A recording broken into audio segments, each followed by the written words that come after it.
knocked on the door, said, hey, your daughter's dead. At noon, there will be a lady jumping off of a building. See you then. We're not prepping this like this is a Fortnite live event. This is life or death. That they were like, oh, since they checked somewhere already, come back and put the body there. I'm thinking too deep, bro. I'm on some light Yagami thinking right now. Television gets dark, it gets greedy, and it for sure gets scary. Darkest moments, TV history. Has really shaken Flash up warning, this flash. Corner neighborhood. One resident said Oh, she wow. was too worried about her It gets children to come out and talk with us. And Sheriff MC Cannon says right now he can't offer much comfort. March 3rd, 1989, in Berkeley County, South Carolina. 1989, wow. 5-year-old Justin Turner leaves his home in the early morning, heading in the direction of his bus stop, where he was set to meet his neighbors. His stepmother, Megan Turner, who usually accompanied him, had been busy in the shower, while his father, Victor Turner, was off at work, leaving Justin to make this short walk alone. Later on, Megan would wait for the same bus. Okay, wait, this already sounds bad. This already sounds very bad. You let this little kid do this entire route by himself? Like, I'm talking about he's 5 years old. To arrive at the end of the day. Only when it did, Justin never got off. In fact, according to the bus driver and the neighbors, he never even made it on the bus in the first place. That night, Justin Turner was reported missing, and the search to find him was underway immediately. It was the third day of the search, March 5th, 1989, that yielded its biggest turnout, with volunteers from the community banding together with law enforcement to help find the young boy, with the group being accompanied by a camera crew from the local Channel 2 station, as everyone shared the same hope that the child would finally be found. And so they were off, with many searchers directing their focus on the nearby woods, while others, including Justin's own family, would search closer to the property as well as its neighboring land. This included rummaging around various sheds and piles of trash, as they were made to leave no stone unturned that day, with everyone geared up for a long, grueling day of searching. Though in the end, all they needed was a few minutes. What do you mean a few minutes? In a shed? Something's in there. Nathan, that's No camera, no camera. You said no camera, no camera. This is, wow. Wow, a dad finding his son in that cabinet. Oh, Lord. Yeah.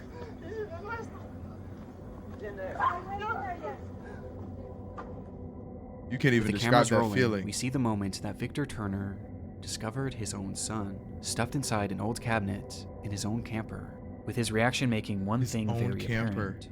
Justin was no longer alive.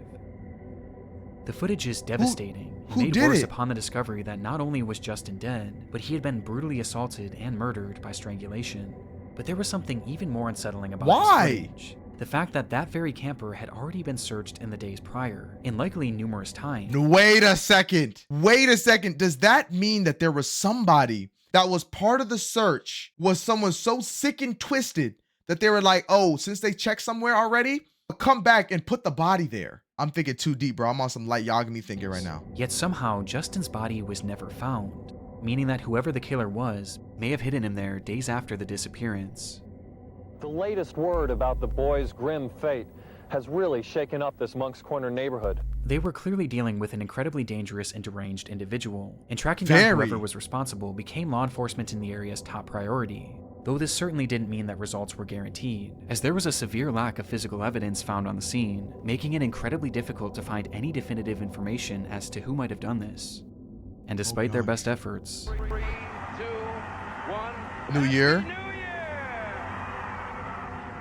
a full year passed, Full year?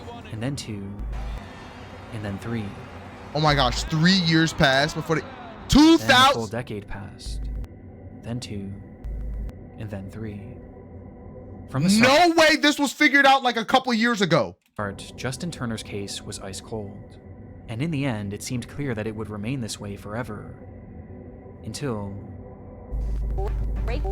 Breaking news this afternoon out of Berkeley County, as the Berkeley County Sheriff's Office has made 2 arrests in the Justin Turner case. The Berkeley County Sheriff's Office confirms that yesterday they arrested Justin's father, Victor Lee Turner, and his stepmother, Megan Renee.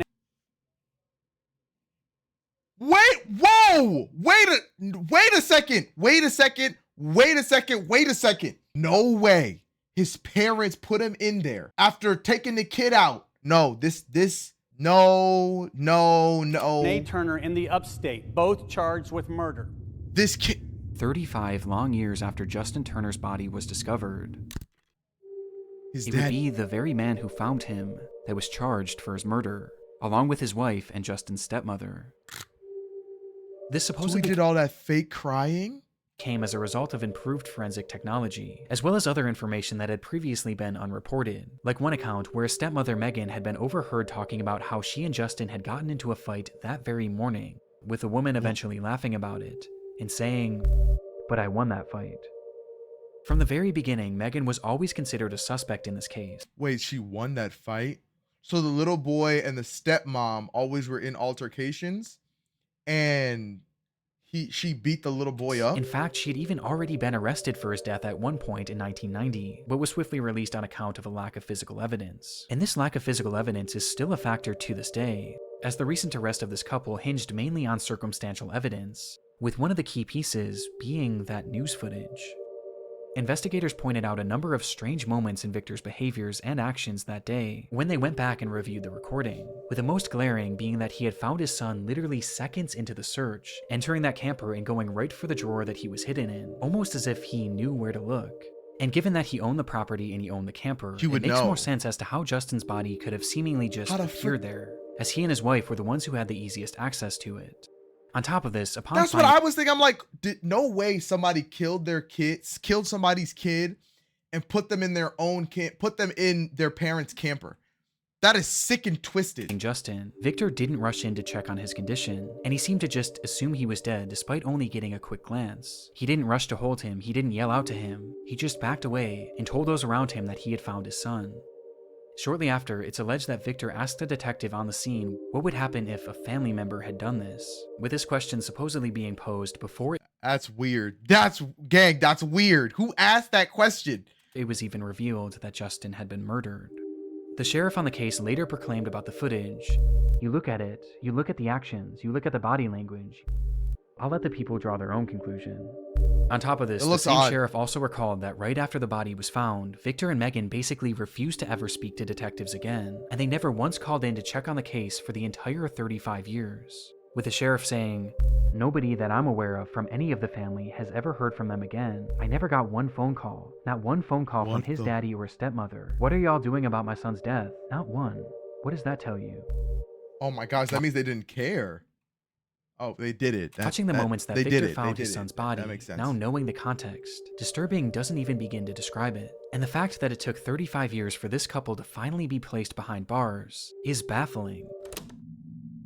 But Yo. things were about to get a whole lot more shocking. No way things get worse. No way things get worse. I ain't gonna lie to you. I thought that was as bad as it was gonna get. Like, oh, parent and stepchild killed the you know what I mean? You know what I just thought about? You know how many murders and crazy things that have occurred in the 1900s will only in due time will probably get solved due to like forensic and advancement in technology? Like back then, people were able to get away with literally anything because there was no technology anywhere.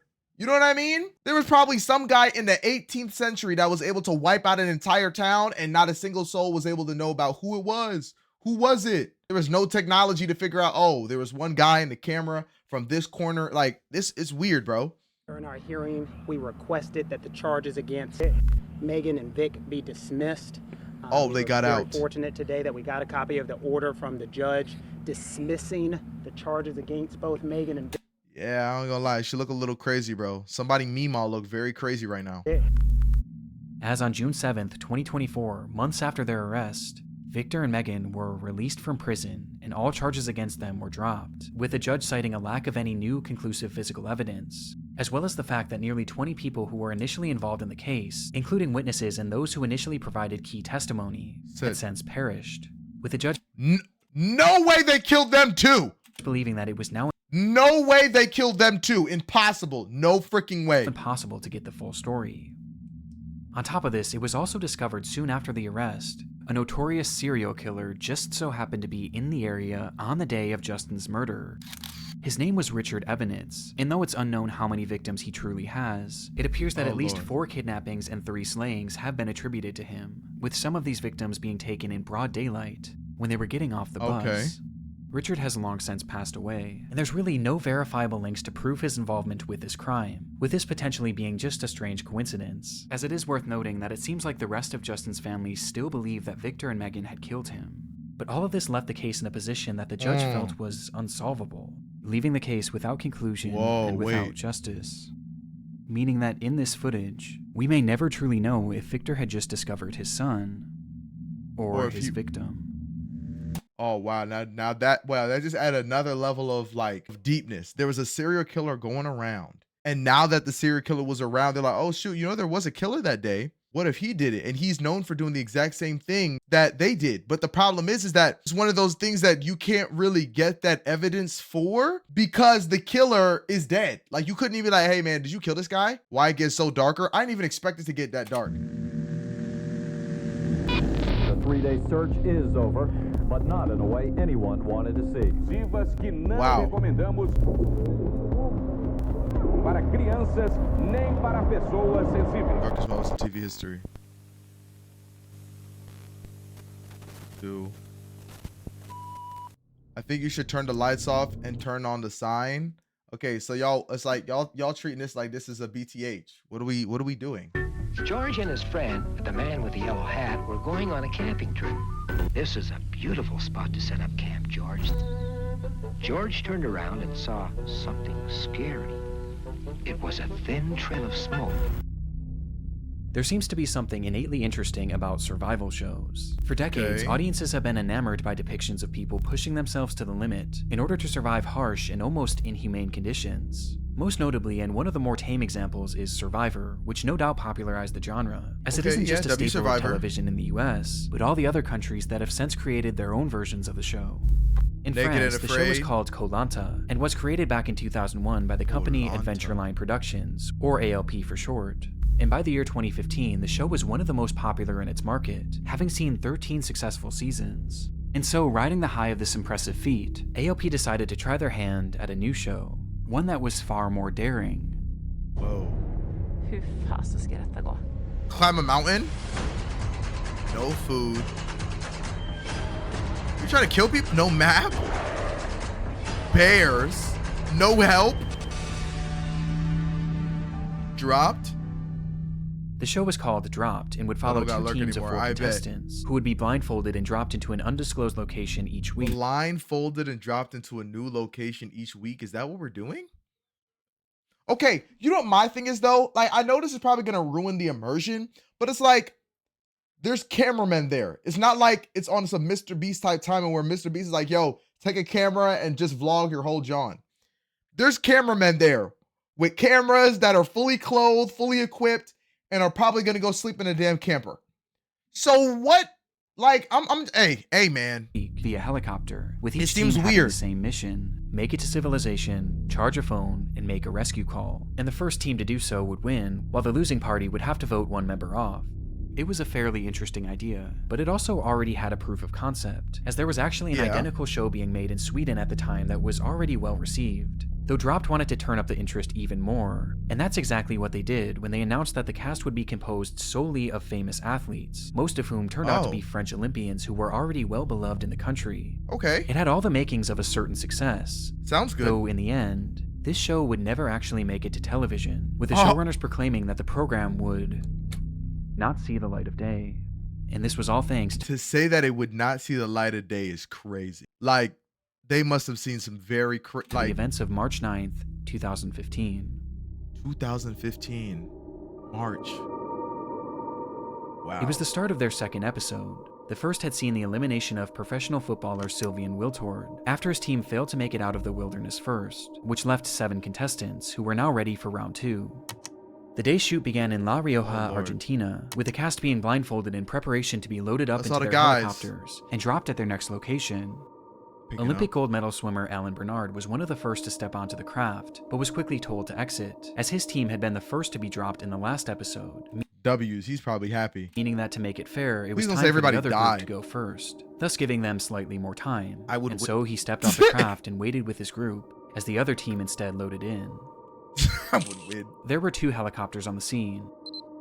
One was set to carry 3 contestants: Florence Atu, Samir Mouffe, Samia Mouffe, okay. Samia. and Alexis Oh. Fastine, A man named Alexis. That's new. I've never seen that before. along with a crew member and one What's funny pilot. is- Meanwhile, the other craft was strictly for the crew, holding 4 Okay. production workers as well as a single pilot. Okay, makes With sense. Alan Bernard and his group staying on the ground with their backs turned to the craft, as they eagerly anticipated the return of those helicopters to then take them. And so, with their blindfolds on in the pitch darkness, the team listened as they heard the sounds of the crew cheering on a successful takeoff, though the cheering would be cut short by an awful sound. The sound of crushing metal. Wait, whoa. Oh, did the helicopter crash? Yeah, I'm not banging with helicopters no more. After we saw what happened a couple years ago, I'm a plane man. We doing straight planes. I'm good off of helicopters. Personally, I really am. Did the plane crash?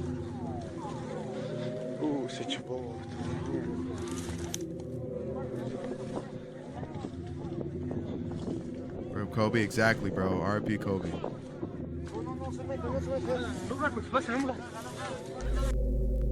The aftermath was recorded on the cell phone of someone standing nearby, showing us a large group of people rushing towards a massive plume of smoke. Is that everybody? They listed like it was only 8 people. This is more than 8 people. Oh, the Islanders probably.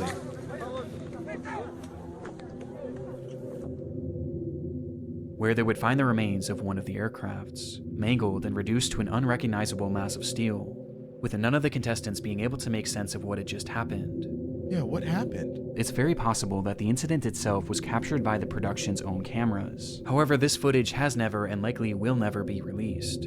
Though coincidentally, they weren't the only ones recording. As someone watching nearby just so happened to be filming the takeoff of these 2 crafts, Whoa. showing us the reality of what had just transpired. No, the bottom craft messed up with the top one and then they just exploded. Wouldn't a pro know to keep some distance? No, whoa.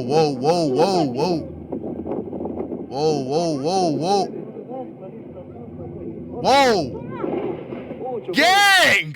What are we doing? AI, but like, why were you flying so close? Why were you flying so close? Just as the 2 aircrafts had taken Was he like insane? Like, what, did he have a license that was personal? It had to have been. There's no way you're a professional, because I ain't gonna lie to you. I don't think anybody I'm not letting anybody take me on a helicopter. They were probably untrained, but if they were untrained, why were they the only person taking the flight? Because they said the person who was driving the plane, and then the 2 people driving the plane were in charge. And they look like older individuals. So wouldn't older individuals that are trained professionals, and wait, at the same, like, whoa, let's think about it.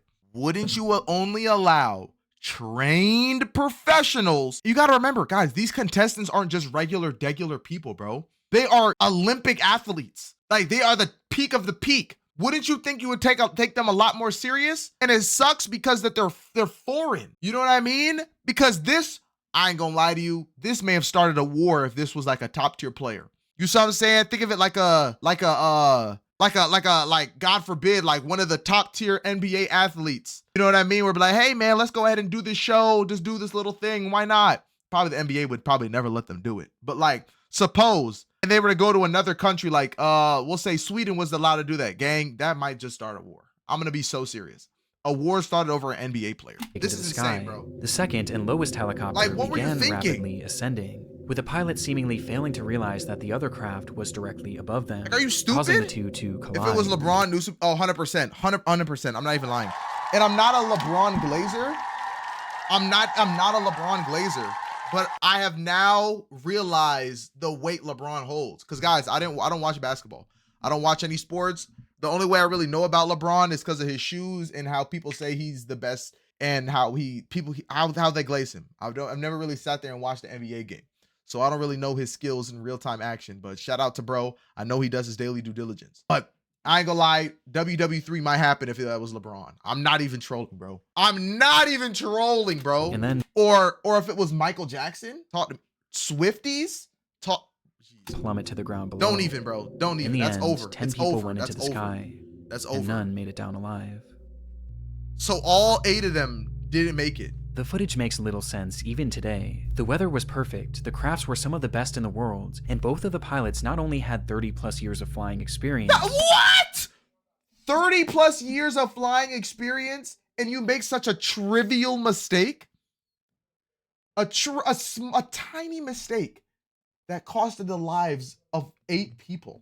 But they were both flight instructors themselves. 30. Not to mention that the show's security coordinator, who was in charge of facilitating the takeoff, had actually worked on the Swedish version of the show and had ample experience in this exact situation. 30 years and you crashed is And yet, insane, bro. This is how it ended. It was eventually determined that the higher helicopter was likely flying out of visual contact from the lower helicopter, and that the pilot of the ascending chopper likely just didn't realize how close they were, with reports also indicating that he may have been distracted by the actual filming process, something we've tragically seen before. We're gonna pull out. We don't know what Wait, did a guy fall out? Did he just fall out of the plane? has just happened right there. And because of this, Did he just fall out the plane? Nope. Did that guy just like... That's why I feel like when they do those scenes, bro, when you get locked up in the camera, they got to put you on a harness or some shit. So you can get all the shots, and if you tip over, you got the harness to still keep you in. appeared that at least some pilot error No one was to thought that? blame. But it was Rewind? I'm scared. It's TOS. All I know is the camera was starting to fall closer and closer to the ground. AOP that was found largely responsible, with alleged serious safety oversights being discovered later on, with it appearing that this crash was the result of multiple small factors coming together to form one catastrophic accident. Oh my gosh. After the incident, Dropped was swiftly cancelled, while the team that had so narrowly avoided getting on that flight and in turn likely having perished themselves were left in complete and utter shock, forever changed by the accident. With Alan Bernard, the man that's said to have been physically on that doomed craft for a split second, later recounting that there was a life before and after Dropped, because you don't come out of such an accident unscathed. In the end, AOP was indicted. He's sitting there like he said for a split second that could have been him, but God was like, yeah, no, not you. That's scary, bro.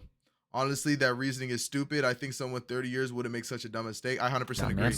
I 100% agree with you. There's not a doubt in my mind. There is no way that you can sit there and say you have 30 years of experience. Gang, you have dang near, you have 10 plus years on me, gang. There's like, and I'm talking about you have more experience with helicopters than I have life as whole. There's no one with 30 levels of experience, 30 years of experience. Bro, I'm talking about you've seen the sun, you've went around the sun, so they say, over 30 times, gang.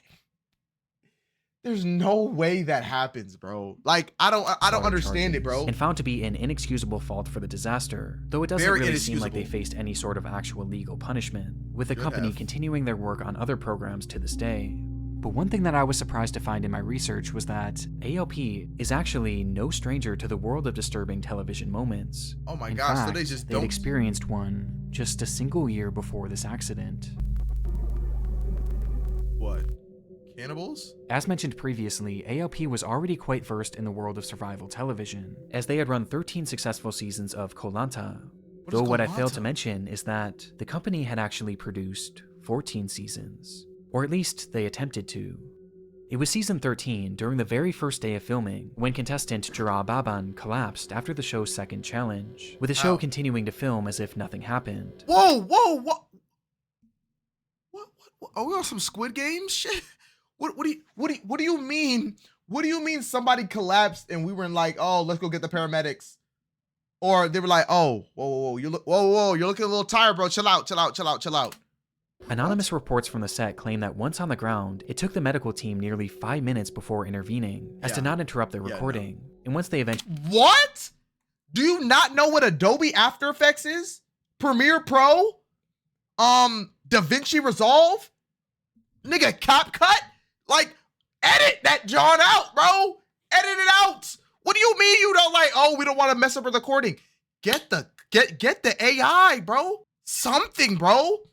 Bro, I didn't expect. It's actually messed up. That's what I'm saying, bro. Plot twist, they use survival games to distract people from noticing that they're killing people and doing rituals. Hey, mediocre. Hey, gang. Eventually did tend to him. Hey, gang. He became more alert and complained of having severe cramps. Lock in, gang. But the show's don't get primary taken off the map.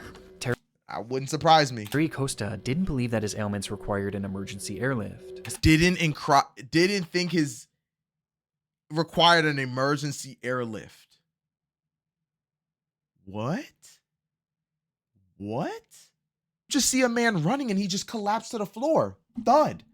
What do you mean you don't think that? What? This would have cost the production company far too much money, especially on the first day. It would have cost them so much money, but it saved a life. Yo, oh my gosh, bro. Filming. Instead, Gerard was diagnosed with dehydration and was brought back to their makeshift infirmary. He was dehydrated. Where he would lay for nearly 2 full hours until he was finally taken away by a proper medical team. Seemed nice. Whoa, whoa, whoa. French Survivor season canceled after death of contestant.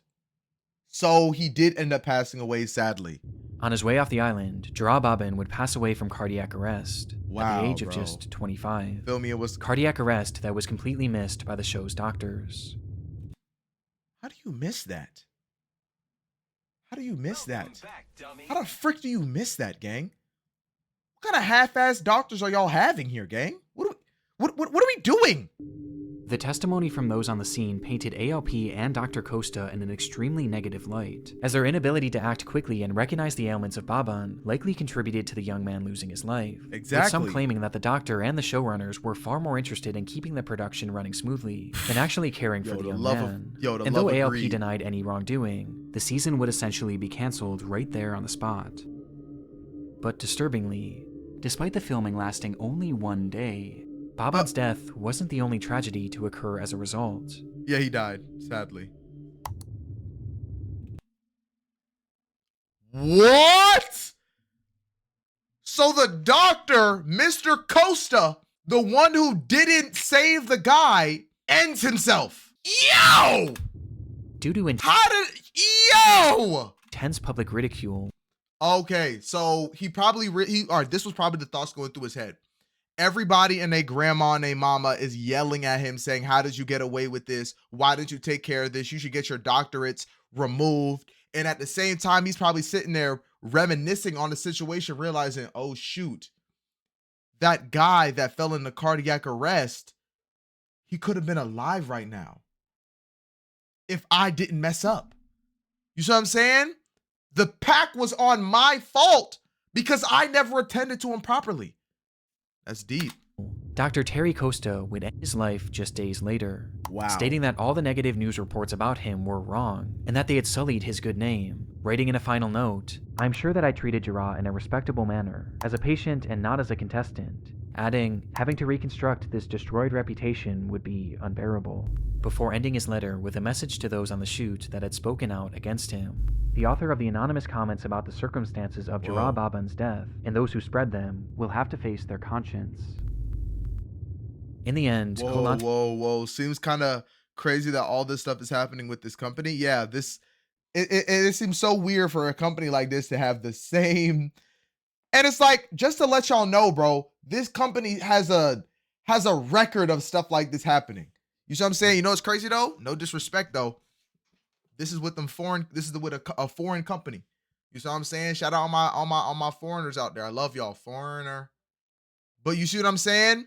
It's like, I'm not pro-America like that, but like, you see what I'm saying? If this was if this was Survivor, this wouldn't have happened, gang. I ain't gonna lie to you. If this was Survivor, this wouldn't have happened. This is a lot of fishy business going on. I don't like it. I don't like it. And I feel bad if that doctor was being so serious. But signing Doc's helps probably. Yeah, I hope, I don't know why did they not do that?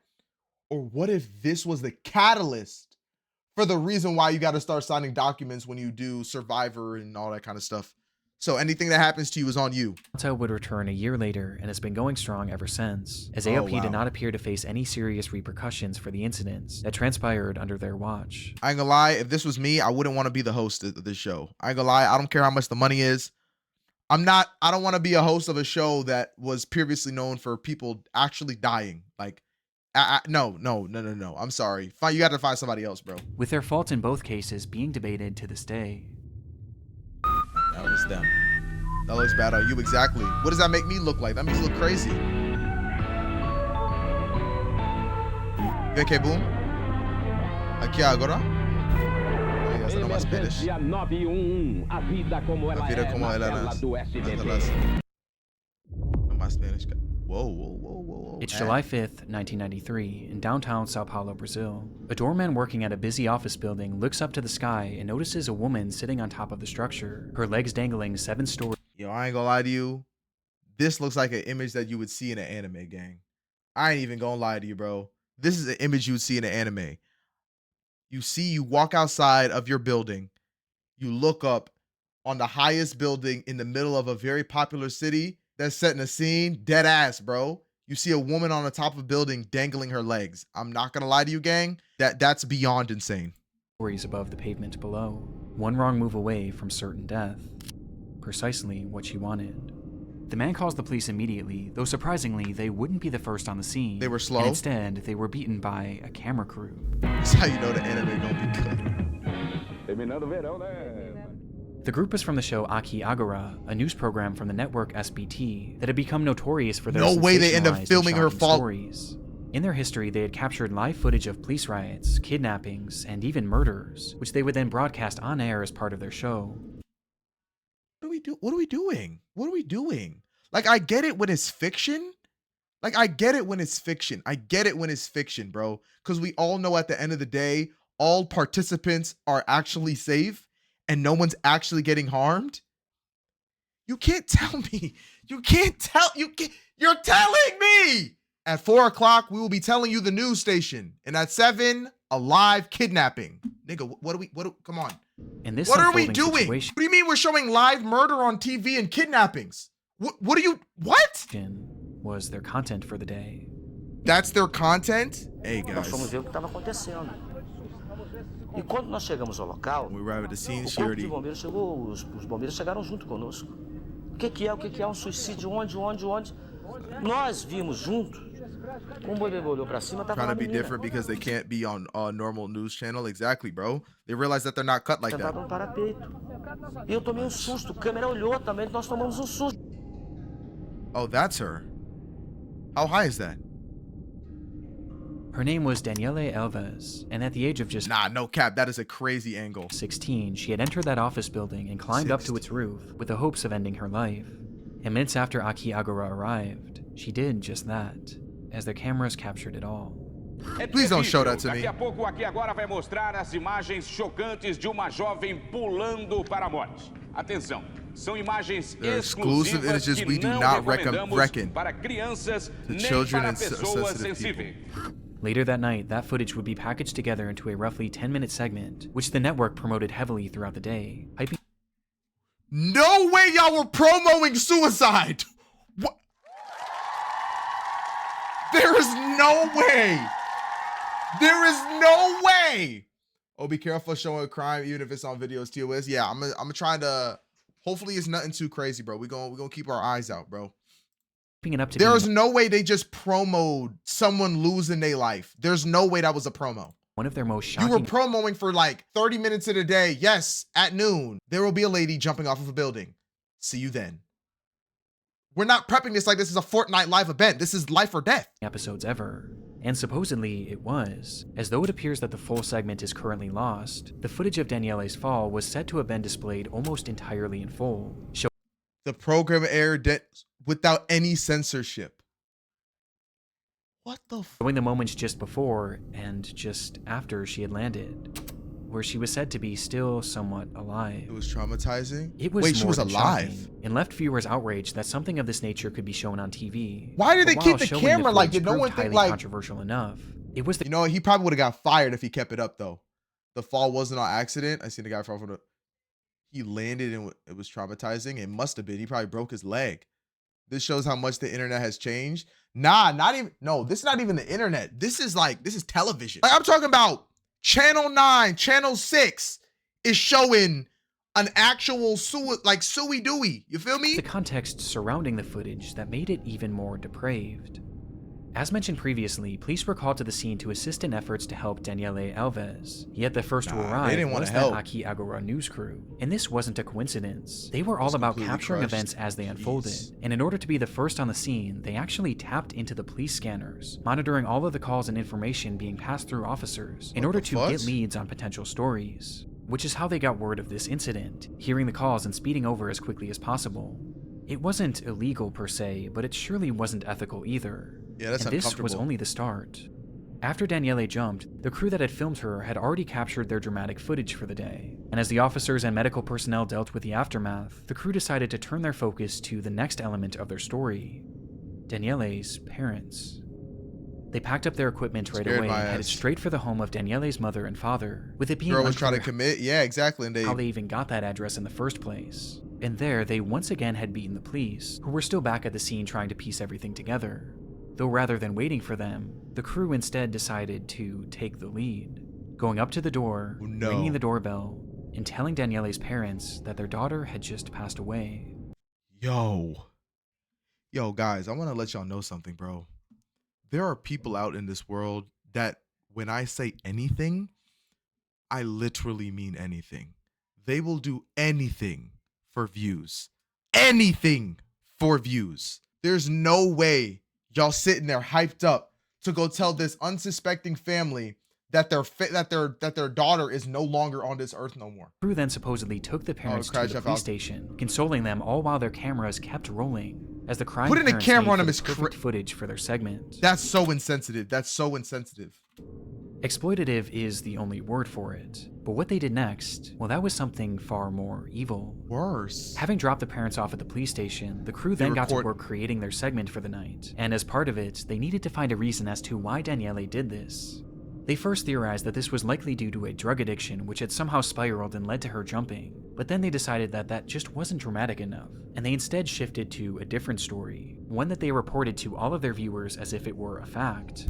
They reported that Daniele Alves had ended her own life because of her abusive parents, placing the entire blame on the family that they had just supposedly helped.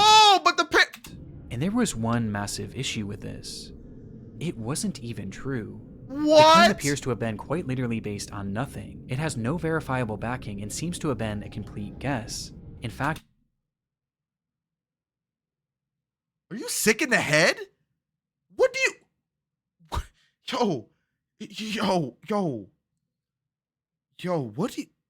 Yo. Now it like completely makes so much sense why television shows have so much censoring that they have now. Like at this point, I'm not even mad about it. I'm really not. Like, shout out to the censorship, bro. There's levels of it that I'm so glad are necessary. I'm so glad there's a level of it that's necessary. There is no need for you to record someone's, like, I'm gonna put it in freeze frames for the folks in the back that, you know what I'm saying, maybe helmet gang, small classroom gang. A lady was about to end herself. The film crew went there before the police. The film crew recorded it. And she did the due diligence, and it was live on television. Afterwards, they brought her, after they were brought into the hospital, they went to the parents' house with the cameras. All of this is still recording. Knocked on the door, said, "Hey, your daughter's dead."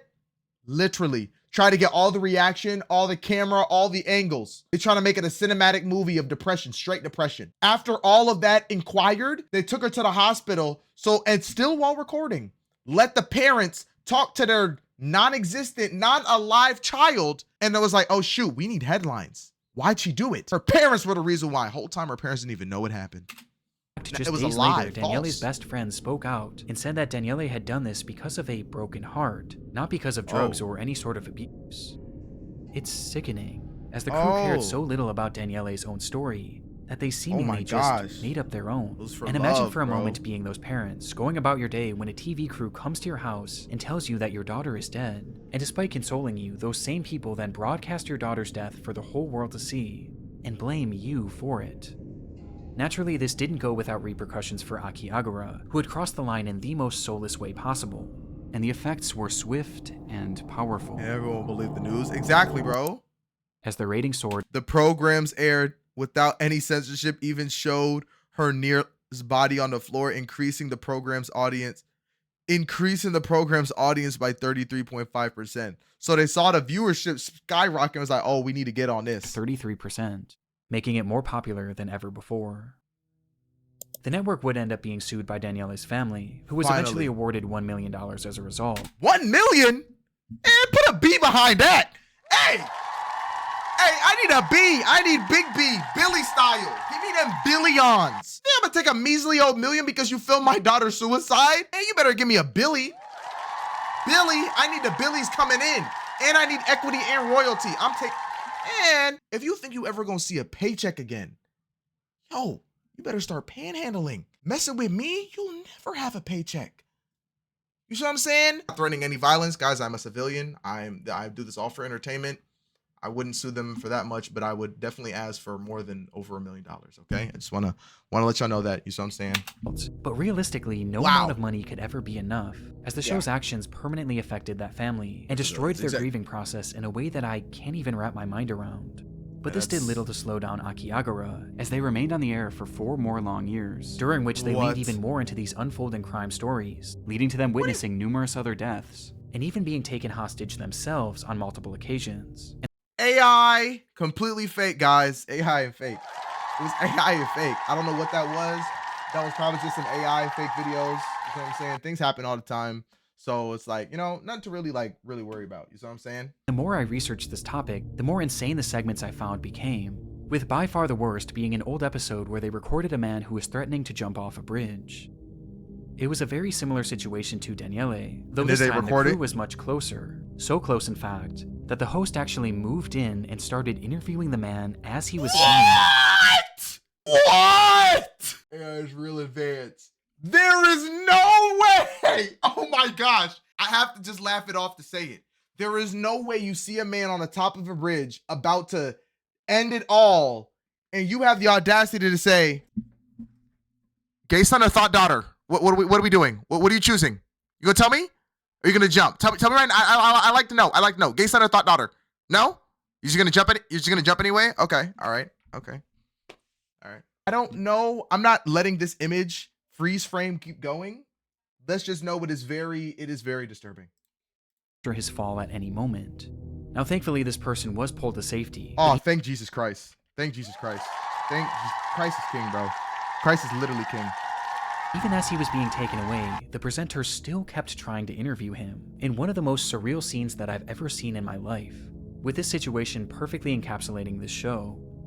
Akiagara would continue on air until the year 1997, when one day the show was pulled due to its declining ratings, and in its place, it declined in ratings because all the sickos were like, ooh, we can go on the news and see real murder. The network would instead begin airing The Disney Club. I ain't gonna lie to you, that is a disgusting switch. You can't tell me that you're going from murder, disgusting, all of this, and then you change it over to a child network? Wait a second. Oh my gosh, bro. This is deplorable actions. How you gonna go from showing people getting taken off the map to... Is this BTH remastered? No, this ain't BTH remastered. Y'all will see that after day 100. When I come back after day 100, y'all see it. Train coming toward you. What do you think would Chuggington? No, this is It was an serious. exciting day for the crew of the upcoming movie Midnight Rider, the Greg Allman story. Okay. Years had been spent planning and scripting for this biographical film about Greg Allman of the Allman Brothers. And this day, February 20th, 2016, would be the day that they would finally start filming. It was nothing more than a camera test, a day in which the crew would practice filming, as well as getting acquainted to their equipment and new co-workers. But for the group of 20, the excitement in the air was palpable, as they were given access to a stunning piece of land in Nahunta, Georgia. So stunning, in fact, that the film's director, Randall Miller, just couldn't wait to begin the actual process of filming. Slicing through the property was an old railroad that had crossed over a scenic bridge raised high above the Altamaha River. No way. They were recording on a railroad they thought was dead the whole time. It was not. The perfect location for a shot that Miller had been envisioning. It was set to be a dream sequence where Allman's character would wake up on a hospital bed in the middle of the tracks and see a vision of his brother. And it was a shot that Miller just had to have. Okay. However, there was one major issue. It was a live railroad. The crew was given permission to film on the property, but not the actual railway, as this was owned by a separate company named CSX. And when Miller asked them for permission to film the shot, he was denied multiple times, as these tracks were still very active, making it far too dangerous. Okay. That is enough for it to be done. We're done. Can we just CGI it? Get special effects? You know what I mean? Because if it's a live train, We can't, that's like, that shouldn't even be a thought. That should just be dead. Okay, that idea is done for. If you want it that bad, we'll get CGI. That's. But being on location and seeing that bridge, Miller couldn't help himself. Yeah, you're geeking, gang. And you're so geeking. he directed his crew to set up the scene anyway, believing that they could quickly steal a shot without anyone noticing. You're crazy, gang. Miller had supposedly done his research too, and discovered that only 2 trains were set to roll through the area that day, and he knew the general intervals in which they were supposed to pass. Based on this, he figured that those trains wouldn't arrive for a few hours, giving them more than enough time to film the movie's very first scene. And so they quickly set everything up, rolling out a metal hospital bed and placing it towards the center of the bridge, with Miller assuring his crew that this was in fact safe, and that they had nothing to worry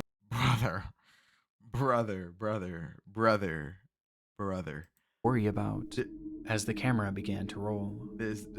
Minutes later, the bed began to shake, and the silence around them was shattered by the sound of a whistle. Get up! Get up! Everyone get up! Everyone get up! Before them was an unexpected 3rd train, heading straight for the bridge that the entire crew was now on. Miller no way the whole crew gets gotten the schedule wrong. At this point, the crew was filming a considerable distance into the bridge, but the shortest and really only route to safety was to go towards the oncoming train, and so that's precisely the route they took. And as they did so, there was little panic within the group, as rather than rushing to safety, they all seemed more focused on retrieving their equipment, believing— Oh my gosh! Yo! Oh my gosh! Oh my gosh! Oh my gosh! You're telling me it's like one of those people that it's a zombie apocalypse, not a zombie apocalypse. We're in a very dangerous situation. I say we need to go. And the first thing you worried about is, oh, I need to get my iPad. I need to make sure I get my Netflix passwords because it might be a long journey. Gang, get your ass up, get your clothes on, and we're dipping. Why are you worried about props? You could always get more of those. That they had more than enough time to salvage everything. As after all, losing this expensive equipment on day 1 would have been devastating for the production. But losing everybody day 1 would have been crazy. The sound of that first whistle, they had just 60 seconds until the train would cross that bridge, whether they were off it or not. As they began to realize just how quickly the train was approaching, their movements became more hurried, which is where one major problem occurred. That metal hospital bed. It was incredibly heavy on its own, and though it was designed to roll, it's— Oh my gosh, bro, this is just a situation for disaster, bro. Like, this doesn't even, like, wheels kept— Bro, they did all this prep but didn't even think about someone on watch for trains, like with binoculars or something, because the dumb director was like, hey yo bro, the only 2 trains come during the day, and then after that it's clear for the rest of the day, so we could just get all of our stuff. Gang, regardless of what, you use a live train track, bro. Why were you like, bro, this all could have been so avoided, bro. Like, yo, common sense, guys, is really not that common, bro. That's facts. Caught on the tracks, and worst of all, it was set up horizontally, which essentially turned it into a barricade. And despite their best efforts to save everything, their time was up, and as the camera continued rolling, the train would arrive.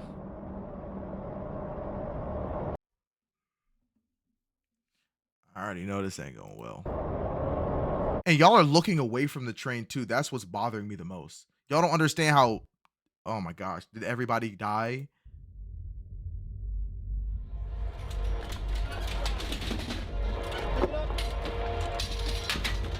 Your dumbass didn't leave the freaking bed.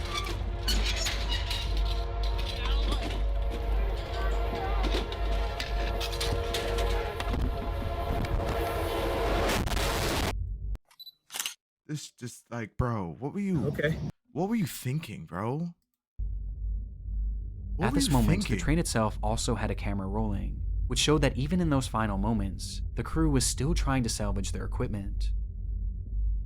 What happened next was a blur. Some were able to leap to safety, while others managed to jump to the side and cling onto the bridge. But there was still one thing that remained in the train's path. The bed? That hospital bed, which upon impact was torn to pieces. Pieces that were flung all over the area, striking multiple crew members and leaving many injured.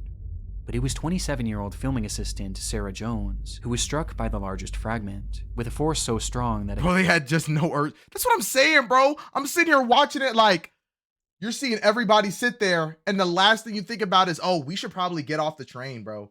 We should probably get off the train. Why is nobody trying to move? Why is everybody moving slow? They're just sitting there doing these little jogs. No, guys, we're talking about like, this is a train, bro. Like, this is a multi-ton object that's coming at you at like 90 miles an hour, 60 miles even. Why? Like, there's no urgency in your pep. Like, worst case scenario, it destroyed the bed and you guys would just have to pay out of pocket for a new one, and no one died. What are we thinking, bro? What are we thinking? Caused her to fall directly in front of the train. In total, What the fudge? with a force so strong that it caused her to fall directly. The force was so strong that it knocked her in front of the train and done for. Honestly, it looks like they were just trying to drag the bed instead of having the 3 people work to get it out. Honestly, I ain't gonna lie, seeing it at that range, it looked like it would have been good, but it's just like, hey man, someone should have just jumped in the water or something. I don't know, or just like, what were they thinking? I have no idea. What were you thinking? In front of the train. Brother. In total, 7 crew members were hurt but alive, while Sarah Jones had tragically been killed. Passed away. Bro. On the very first day of production, in the very first shot, the unthinkable had happened. And when it came to passing the blame, I don't know how this is the unthinkable. You did something where where the person on the track said, no, don't do it. He literally said, no, don't do it. It's a live railway. Attention to Randall Miller, as he was the one who ordered the scene to be shot despite being denied permission numerous times. And this public disdain towards him only grew as he and his production company denied any responsibility. And instead, they blamed the railway company. How? Please tell me how. Just 1 week after the incident. I wish you would blame my company. I'm suing you. I'm suing you. I told you no, and you still did it anyway. And then now one of my train guys has a murder on his hand accidentally. What do we? Requested a new permit to begin filming Knight Rider once again, asking if they can begin as soon as possible. This, however, would never actually happen. No. As he was instead arrested and given a 1-year prison sentence for manslaughter, as well as a 10-year ban from directing any films, a mandate that he would actually go on to break, though he was swiftly forgiven, and today he continues to direct. But while it's easy to focus on the morbid nature of this case and the man responsible for it, there was one unexpected outcome of this horrific accident. Upon her passing, Sarah Jones' parents set up a foundation called Safety for Sarah, which pushed for safer working conditions on film sets. Exactly, bro. You gotta realize that. Shout out to all the cameramen out there, bro. Cameramen, they're very like I appreciate cameramen because they're in the craft, bro. Like, they will sit there and stare at the camera and not even know what's going on the left and right of them. That's dedication. But at the same time, when you have somebody like that, you have to be able to be like, hey, yo, watch out, bro. Or move like here, move like here. Somebody who's aware of their surroundings, bro. Come on, bro. Number of safety concerns that were often brushed aside and ignored. And all in all, their efforts have made TV and film sets significantly safer, giving their daughter a purpose even after her death. Sadly, she had to pass for that to happen. On top of this, Sarah Jones was also honored by countless production companies across the world, as crews began writing her name on their film slates, with there ultimately being over 2,000 of these tributes for her, from some of the world's most well-known productions. Oh, goosebumps. But by far the biggest tribute was when she was honored at that year's Academy Awards ceremony, a stage that she always dreamed of making it to. Wow, bro. You saw her name up on the screen at the Academy Awards. Oh, this is 2020. That's sad, bro. Overwhelming. She made it to the Academy. She made it. Wow. And that's how you end off the video. Wow, wow. Nick Crowley, man. You don't end on good notes, man. You surely do not end on good notes. Wow. Wow. That was a note. That was very much so a note. Yeah, we're going to give another round of applause. WVid, though. Very engaging. If y'all enjoyed the video, subscribe to the channel. It's your boy, Kiddabsolute. I'm going to catch y'all in the next one. BTL forever.